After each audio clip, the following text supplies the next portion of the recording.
지난 주일 부활주일이었는데 오늘 주보 보시면 오늘을 부활절 두 번째 주일이라고 기록해 놓았습니다. 교회력이 부활 후 두 번째 주라고 말하지 않고 두 번째 부활주일이라고 말해요. 다음 주는 세 번째 부활주일. 성령 강림절 전까지 계속해서 이렇게 부활절이 이어지는 교회의 달력을 확인합니다. 이유가 있죠. 부활의 사건이 한 번의 사건으로 지나가는 것이 아니라 그 부활의 주님을 날마다 경험하고 기억하는 것이 중요하기 때문에, 그 부활의 주님을 날마다 만나는 것이 중요하기 때문에, 그런 맥락에서 우리의 매일이, 또 우리의 매주일이 주님 안에 복된 부활절 될 수 있기를 주님의 이름으로 간절히 축원드립니다. 아멘. 부활절 두 번째 주일 나누는 하나님 말씀이죠. 톨스토이의 소설 사람은 무엇으로 사는가를 다 아실 것입니다.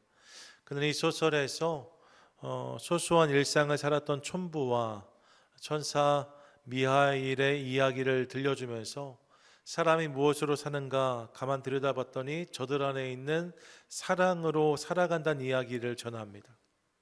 각박해 보이는 세상이지만, 여유도 없고 나눌 것도 없지만 저들 안에 흐르는 사랑이 있고 그 사랑이 저들의 일상을 가능하게 하는구나, 이것을 깨달았다는 거예요. 사람은 사랑으로 산다는 거죠. 저희 교회를 보면 정말로 그런 것 같습니다. 저희가 사랑이 많은 교회잖아요. 사람은 사랑으로 살아가는 거죠. 사랑으로 우리가 살 수 있는 거예요. 그러므로 더 많은 사랑으로 함께 힘을 내고 살아가는 저와 여러분, 우리 모두가 될 수 있기를 간절히 소망합니다. 사랑이 중요해요. 근데 여러분, 그런가 하면 우리를 살게 한 또 다른 기둥이 있습니다. 그것이 무엇일까? 저는 그것이 소망이라고 생각합니다. 사람을 살게 하는 중요한 기둥, 동력 중 하나가 소망이라는 거예요. 오스트리아의 신경학자로 2차 세계대전 당시에 나치의 강제 수용소에서 살아남았던 빅터 프랭클 박사는 죽음의 수용소라는 유명한 책을 쓰는데, 이 책에서 그는 이렇게 이야기합니다. 살아남은 사람들은 건강이 좋았던 사람들이 아니었다. 힘이 세거나 운이 좋았던 사람들도 아니었다. 오직 무엇인가를 기다리고 있는 사람, 다시 말해 삶의 의미와 소망을 가진 사람들, 그들이 살아남을 수 있었다라고 말합니다. 너무나 힘들고 어려운 수용소 생활을 통과했는데 누가 그 시간을 통과하고 살아남을 수 있었는가? 강한 사람이 아니었다는 거예요. 힘 있는 사람이 아니었다는 거예요. 억수로 운이 좋은 사람이 아니었다는 것입니다. 어떤 사람이 살아남았다고요? 소망이 있는 사람, 기다림이 있는 사람, 그들이 결국 살아남을 수 있었다라고 말하는 거죠. 여러분, 소망이 우리를 살게 합니다. 이런 장면을 상상해 보세요. 거친 바다 위에 있습니다. 사방이 캄캄합니다. 그런데 어느 순간부터 바람이 강하게 불어옵니다. 파도는 높아만집니다. 이제 배가 거의 쪼개질 지경입니다. 그런데 주변에 아무것도 보이지가 않아요. 그러면 삶의 의지는 약해지기 마련입니다. 아무것도 할 수 없다는 절망이 찾아오는 순간 생존의 가능성은 희박해질 수밖에 없습니다. 그런데 바로 그 순간 말입니다. 아주 멀리서 비춰오는 등대의 한 줄기 빛을 발견한다면 이야기는 달라지는 거죠. 아무것도 보이지 않아서 캄캄한 상황 속에 씨름하던 저들이 멀리서 비춰오는 등대의 빗줄기, 한 줄기의 빛을 발견한다면 그들의 이야기는 달라질 수 있습니다. 그 한 줄기의 빛이 그들 가운데 소망의 끈이 되는 거죠. 그리고 그 빛을 향해서 그들이 달려가는 거예요. 힘들고 어렵지만 악착같이 그 끈을 붙잡고 씨름할 수 있습니다. 그 결과 그들은 생명의 연장, 부지를 경험할 수 있어요. 한 줄기의 빛이지만 소망의 빛이 있을 때에 그 인생은 살아남의 역사를 경험할 수 있다는 거죠. 이런 소망이 있어야 살 수 있습니다. 모든 인생에 소망이 필요합니다. 문제는 모든 인생에게 소망이 필요한데 우리가 말하는 이 세상의 소망이 진짜가 아니라 가짜일 때가 많다는 데 문제가 있습니다. 모든 소망이 진짜가 아니라는 거예요. 가짜가 있을 수 있습니다. 몇 해 전에 쉽게 살을 뺄 수 있다는 광고와 함께 판매되었던 다이어트 알약이 있습니다. 여러분, 제 이야기 하는 거 아니에요. 제 기사로 본 얘기인데 이런 내용이었습니다. 일본 대학 교수진이 만들었고 1대1 상담을 통해서 체질에 맞게 약을 지어준다는 광고가 나왔습니다. 그러면서 이 알약을 먹기만 하면, 살 빼는 게 얼마나 어려운 일입니까? 그런데 이 알약을 먹기만 하면 살이 빠진다라는 광고가 한국 전국에 이렇게 홍보가 되었어요. 쉽게 살을 뺄 수 있다고 하니까 고가의 값임에도 불구하고 그 값을 지불하고 알약을 샀던 이들이 제법 많았던 것 같습니다.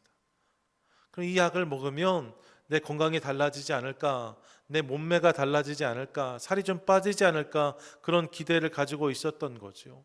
하지만 여러분, 이미 예상했던 것처럼, 또 예상하시겠지만 이 약은 가짜였습니다. 그렇게 판매된 이 약의 출처는 중국이었고요.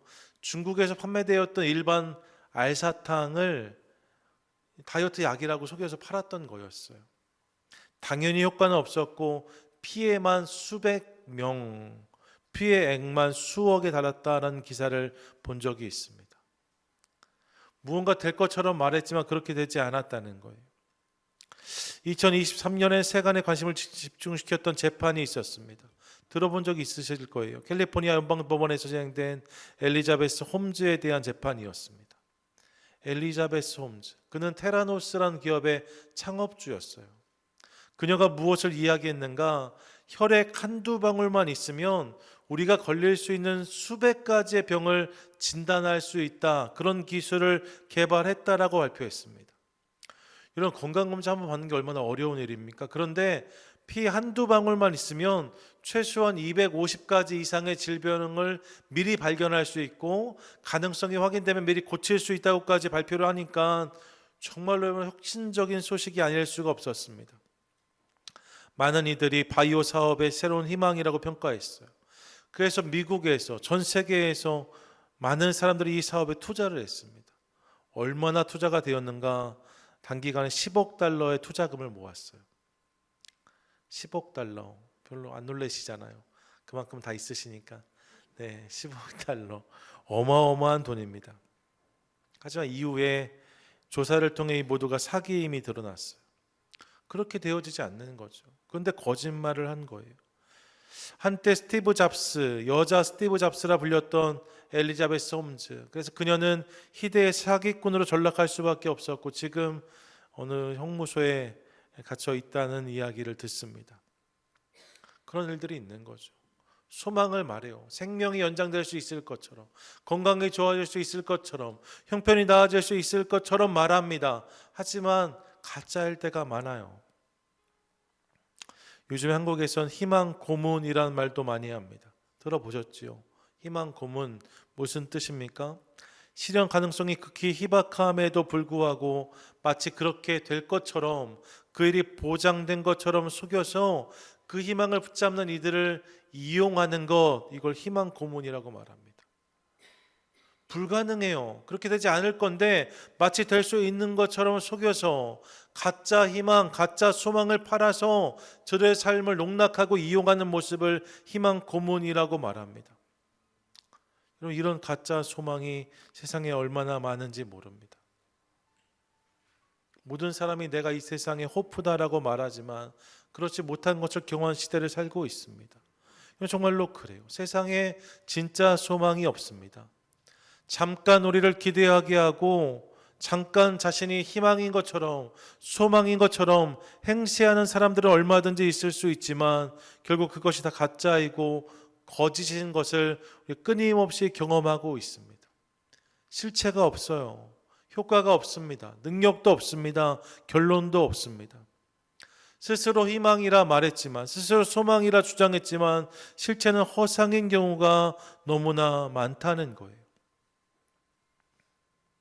그래서 어렵습니다.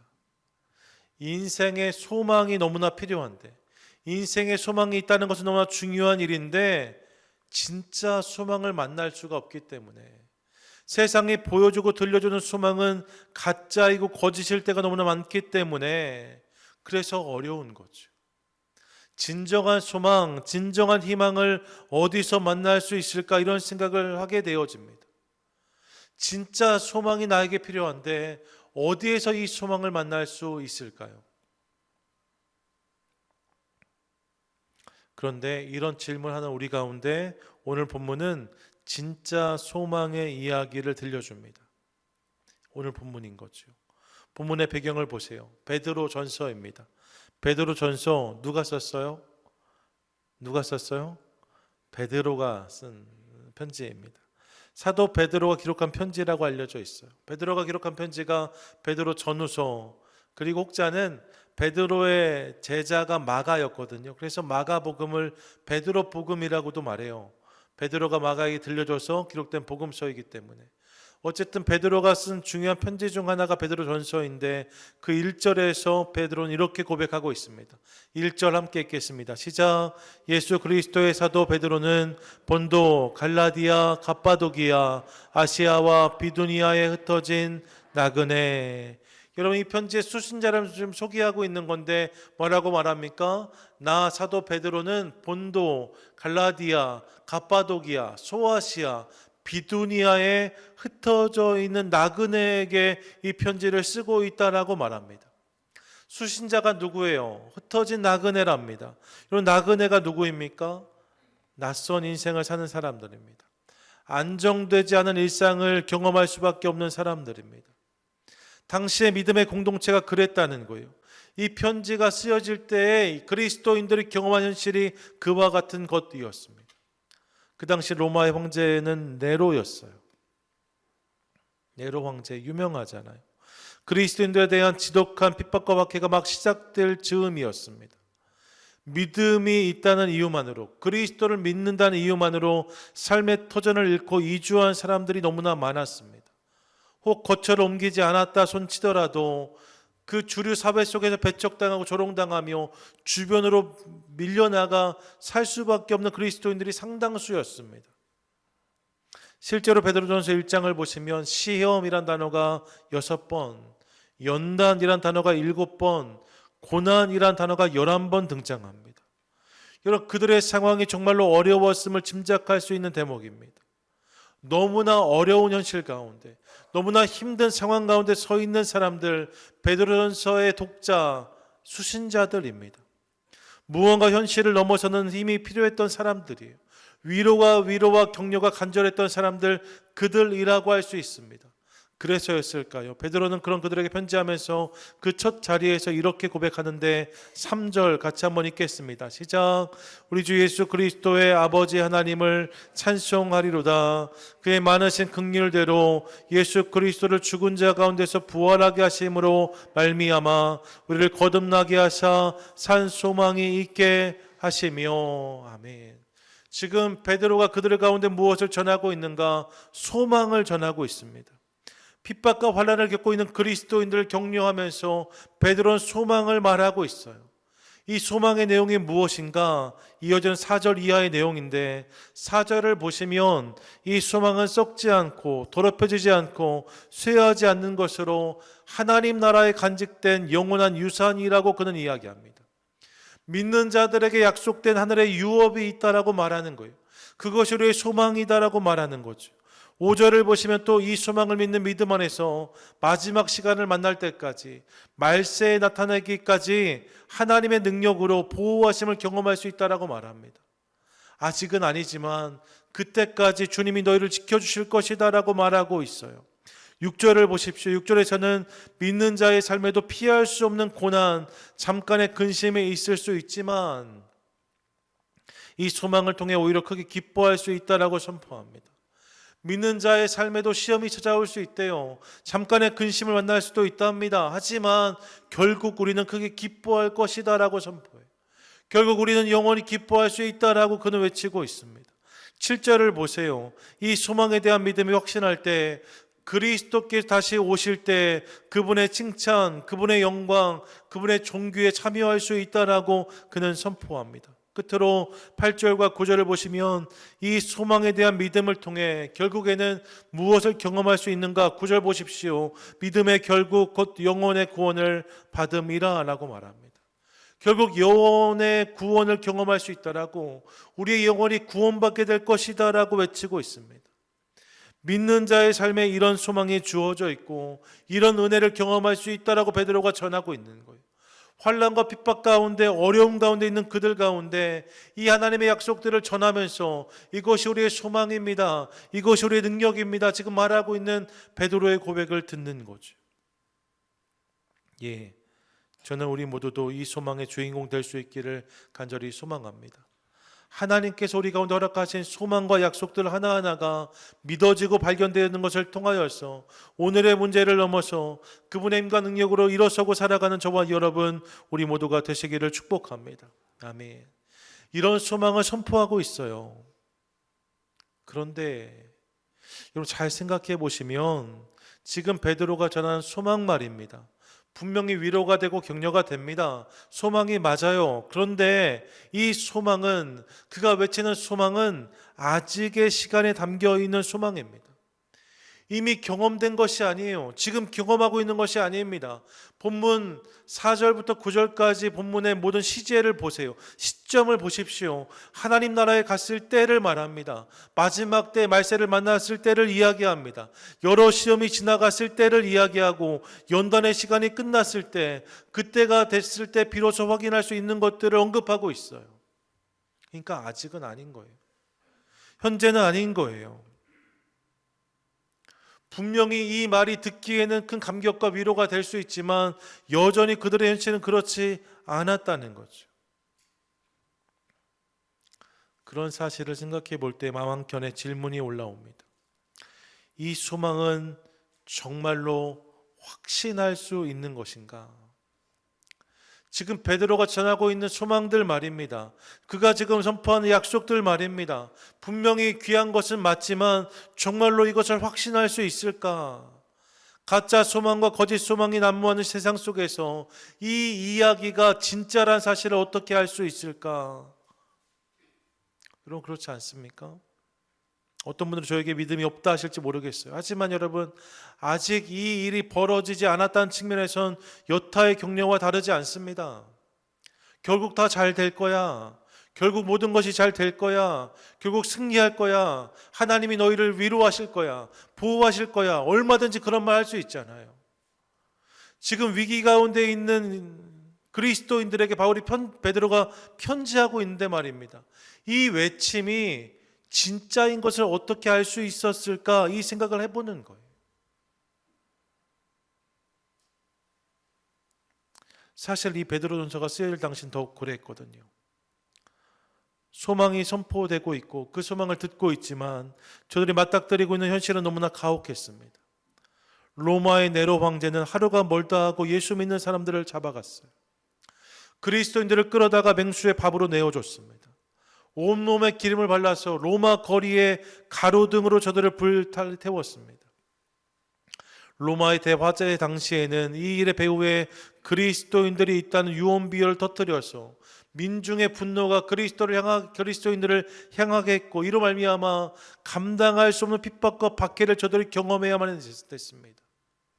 여러분, 소망을 듣고 있는데 말입니다. 하나님의 약속을 듣고 있는데 저들이 지금 마주하고 있는 현실은 하나도 그렇지가 않아요. 너무나 힘들고 어려워요. 너무나 아파요. 너무나 캄캄해요. 이런 상황 속에서 그들 중 누군가는 지금 내가 붙잡고 있는 이 소망이 정말 참된 것일까? 이런 질문을 하지 않았을까? 이런 상상을 해보는 거예요.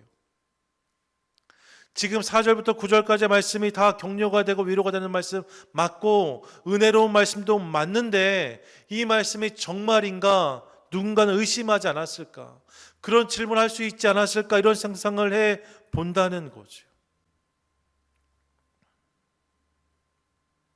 우리 삶도 힘들고 어려울 때가 있잖아요. 그때 어떤 말도 위로가 되지 않아요. 하나님이 아십니다. 하나님 뜻이 있습니다. 그런 말도 다 맞는 말이지만 정말로 그러실까라는 근본적인 질문이 우리 안에 올라올 수 있는 거죠. 주님 정말로 아시나? 주님 정말 날 위해 일하시나? 그분이 지금 무엇을 하고 계시나? 이런 질문들 할 수 있단 말입니다. 그런데 여러분, 그렇게 생각하면 이런 맥락 속에서 눈에 띄는 단어가 있습니다. 제 눈에 크게 들어왔던 단어가 있어요. 그 단어가 어떤 단어냐? 산소망이란 단어입니다. 베드로가 이 소망을 선포하면서 그냥 소망이라고 말하지 않고 뭐라 고백합니까? 산소망, living hope이라고 말하고 있어요. 여러분, 지금 베드로가 선포하고 있는 약속들이 말입니다. 그가 지금 전하고 있는 소망이 말입니다. 진짜 소망이라는 거예요. 참 소망이라는 거예요.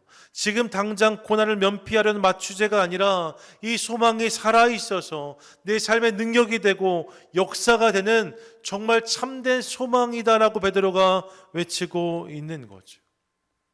이것이 진짜입니다. 살아있는 소망입니다라고 외치고 있는 그의 목소리를 듣습니다. 그러면서 베드로는 이 근거로 무엇을 주목하는가? 이런 본문을 보세요. 부활을 주목합니다. 3절 다시 보세요. 그의 많으신 긍휼대로 예수 그리스도를 죽은 자 가운데 부활하게 하심으로 말미암아 우리를 거듭나게 하사 산 소망이 있게 하시며 라고 말합니다. 산 소망이 주어졌는데 무엇을 통해서 이 소망이 산 소망이 되었는가? 부활을 통해 이것이 가능해졌다라고 말하고 있습니다. 부활을 통해서 나에게 주어진 소망이 산 소망이 되었다라고 외치고 있는 거예요. 예수 그리스도의 부활을 볼 때 하나님의 약속이 아직 벌어지지 않은 일이고 아직 경험하지 못한 시간 속에 있는 일이지만, 그렇다 할 수 있지만 그것 역시 살아있는 소망이라는 것을, 참된 소망이라는 것을 확신할 수 있다라고 외치고 있는 거죠. 부활이란 사건을 통해서 나에게 주신 모든 약속들이 이루어질 것이라는 확신이 나에게 있습니다. 베드로가 외치는 거예요. 예수 그리스도를 사망 가운데 건지신 하나님이 우리 삶에도 능히 동일한 역사를 행하실 수 있다는 믿음이 베드로에게 있었다는 사실을 깨닫게 되어집니다. 할렐루야, 아멘. 여러분, 생각해 보시면 이것은 베드로의 간증이기도 했어요. 사실 그의 인생의 가장 어둡고 절망적인 시간, 십자가 이후였을 것입니다. 여러분, 예수님이 십자가 달려 죽으시고 무덤에 들어가셨을 때 모든 것이 정말 다 끝난 것처럼 느껴졌을 거예요. 그분의 약속과 말씀이 하나도 믿어지지 않았을 것입니다. 낙심하여서 갈릴리로 돌아갑니다. 다시 그물을 잡습니다. 배를 띄웁니다. 고기를 잡기 시작합니다. 이전의 모든 시간이 다 부인되는 것처럼 느껴졌어요. 하나님의 약속과 말씀이 하나도 믿어지지가 않았어요. 이렇게 모든 것이 끝났구나, 이것이 베드로의 결론이었습니다. 그런데 바로 그곳에 예수님이 찾아오십니다. 부활하신 주님이 그를 만나 주십니다. 절망과 낙심의 자리에 찾아오셔서 이를 통해 그의 모든 마음을 바꾸시고 새로운 출발을 시작해 하십니다. 이를 통해 베드로는 경험했어요. 부활하신 주님을 통해 모든 것이 새로워지는, 모든 것이 끝났다라고 느껴졌지만 부활의 주님을 통해 모든 것이 다시 시작되어지는 놀라운 은혜를 그가 경험하게 된 거죠. 이 간증이 그에게 있었기 때문에 이제 베드로는 하나님을 통해 경험하는 소망을 그냥 소망이라고 말할 수 없습니다. 산 소망이라고 말하는 거예요. 그것이 펄떡펄떡 뛰고 있는 소망이라고 말하는 거예요.